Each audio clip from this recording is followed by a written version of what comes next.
로마서 7장. 아니면 형제들이여, 나는 지금 율법을 알고 있는 사람들에게 말하고 있습니다. 그런데 율법이 사람을 지배한다는 사실을 여러분이 알지 못한다는 말입니까? 왜냐하면 남편이 있는 여인은 남편이 살아있는 한 율법에 의해 남편에게 얽매여 있습니다. 오직 남편이 사망하는 경우에만 그 여인은 율법에 의해 남편에게서 자유로워집니다. 그렇다면 만약 남편이 살아있는 상태에서 다른 남자와 결혼한다면 이 여인을 간음한 여인으로 부르겠지만, 만약 남편이 사망한 상태라면 이 여인은 그 율법의 규정에 해당되지 않으므로 다른 남자와 결혼하여도 간음한 여인이라 부르지 않을 것입니다. 그러므로 형제들이여, 여러분은 예수의 몸을 통해 율법적으로는 사망하였기 때문에 여러분은 다른 사람과 결혼할 수 있습니다.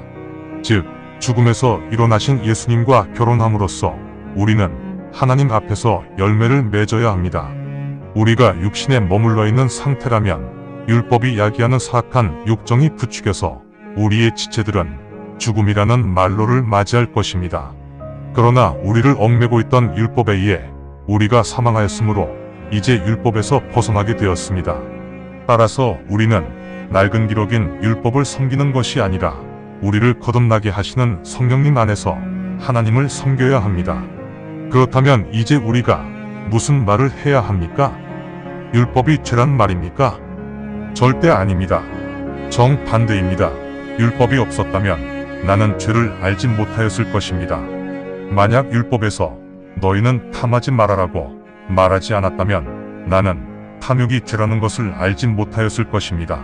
그러나 율법에 규정된 명령으로 인해 생긴 죄가 내 안에서 온갖 사악한 탐욕을 일으킵니다. 율법이 없으면 죄도 죽어 사라집니다. 나도 한때 율법이 없는 상태에서는 살아있었습니다. 그러나 율법의 명령이 내게 다가오자 죄가 다시 살아나게 되어 내가 죽었습니다. 생명을 일으켜야 하는 율법의 명령이 죽음을 초래한다는 것을 발견하게 된 것입니다. 왜냐하면 죄가 율법의 명령을 활용하여 나를 기만하고 그 명령으로 나를 죽입니다.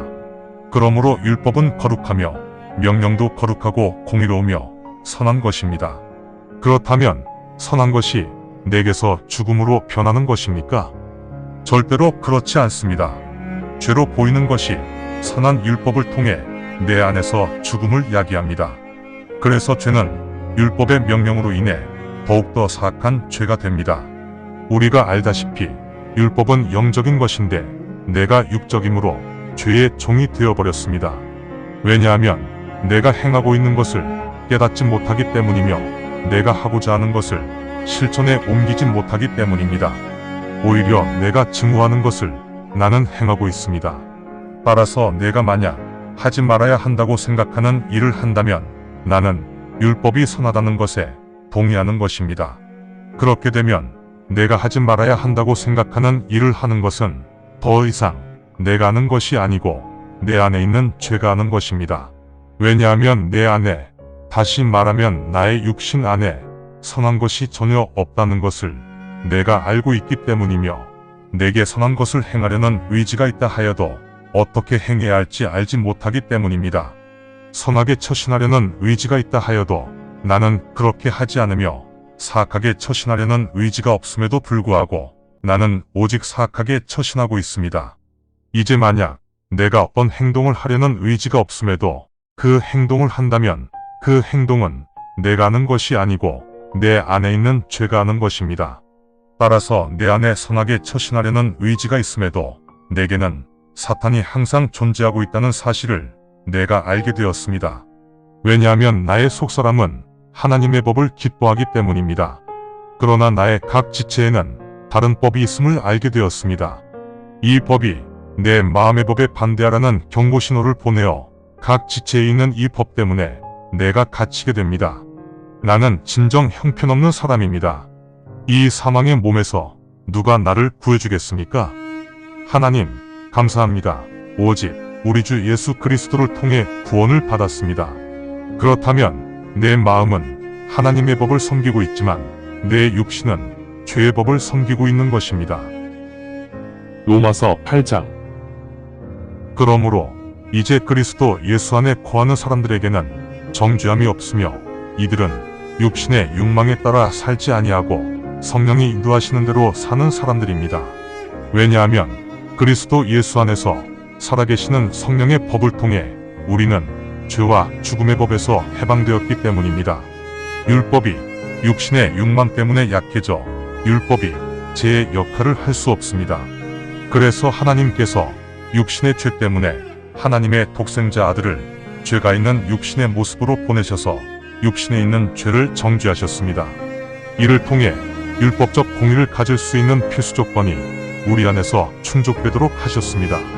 따라서 우리는 육신의 욕망대로 살지 아니하고 성령님께서 인도하시는 대로 살아야 합니다.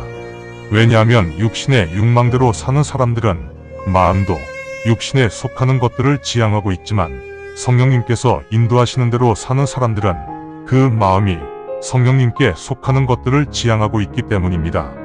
마음이 육신의 탐욕에 젖어 있다는 것은 죽음을 의미하지만 마음이 영에 젖어 있다는 것은 자유와 평강을 의미합니다.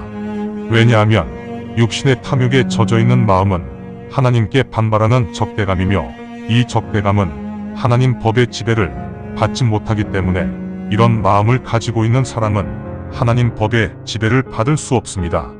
따라서 육신의 욕망대로 사는 사람들은 하나님을 기쁘게 할 수 없습니다.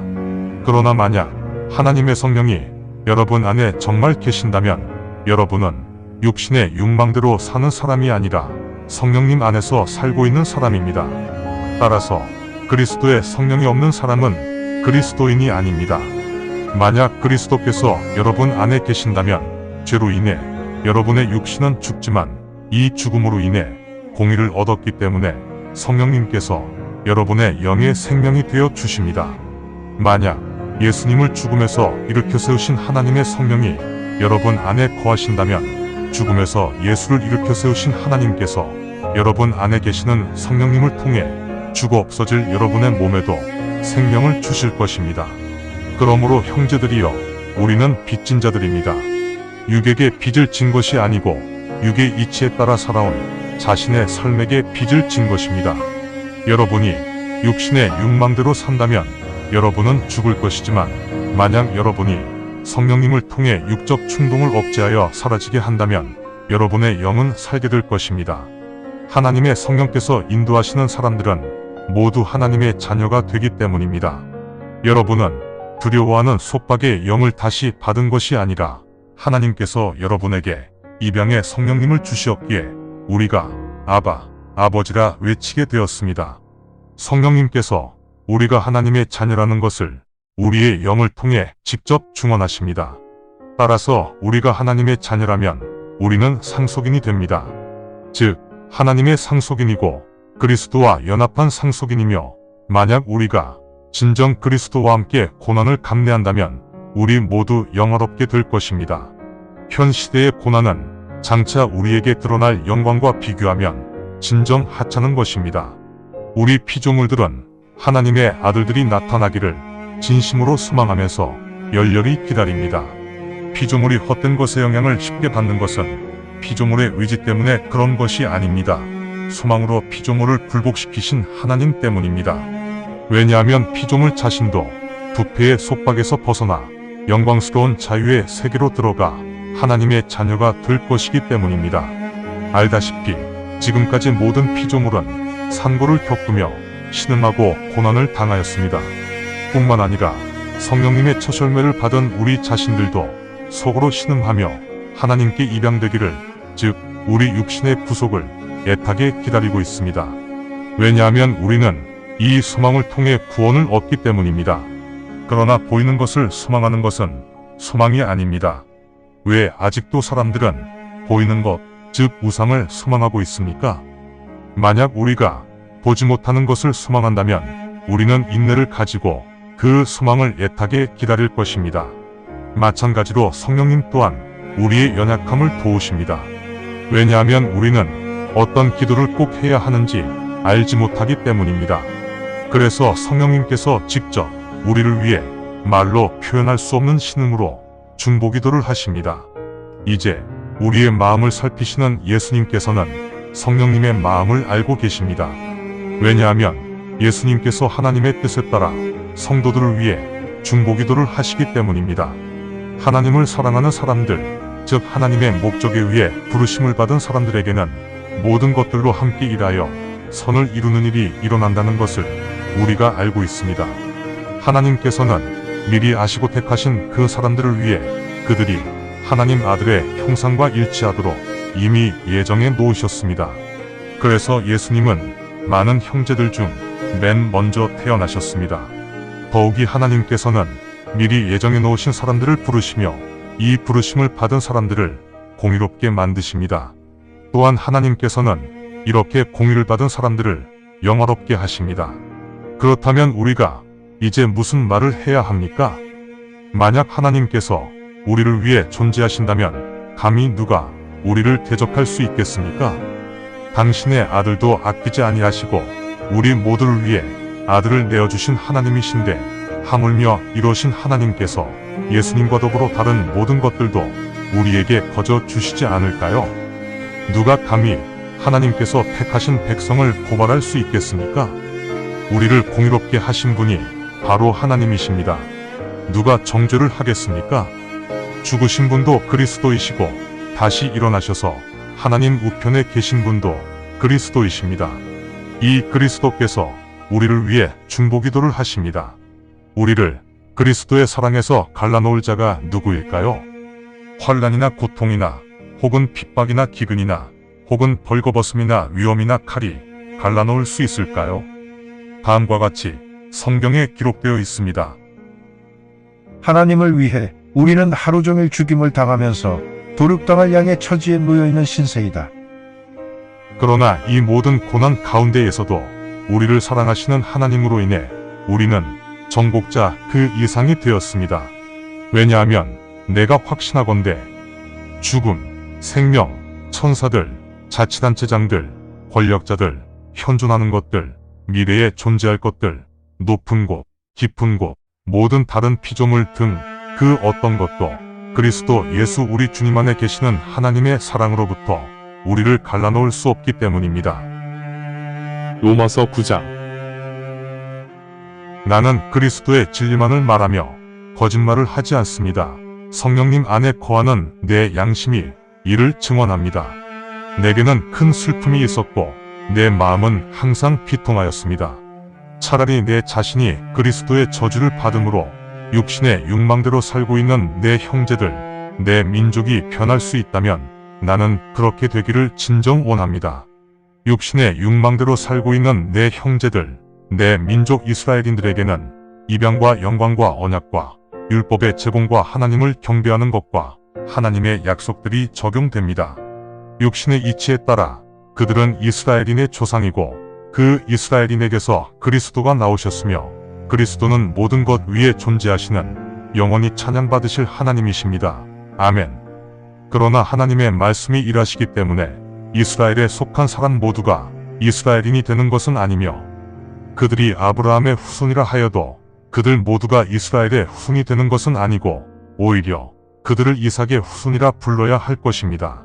즉 육신에 의한 후손들이 하나님의 자녀가 되는 것이 아니고 언약의 자녀들이 후손이 된다고 생각합니다. 그 이유는 다음과 같은 언약의 말씀이 있기 때문입니다. 그때에 내가 올 것이며 사라는 아들을 가질 것이다.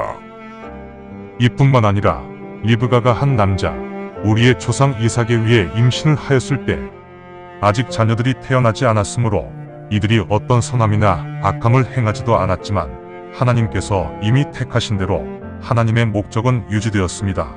따라서 그들의 행함에 의해 하나님의 목적이 유지된 것이 아니고 택함을 정하신 하나님에 의해 그 목적이 유지된 것입니다.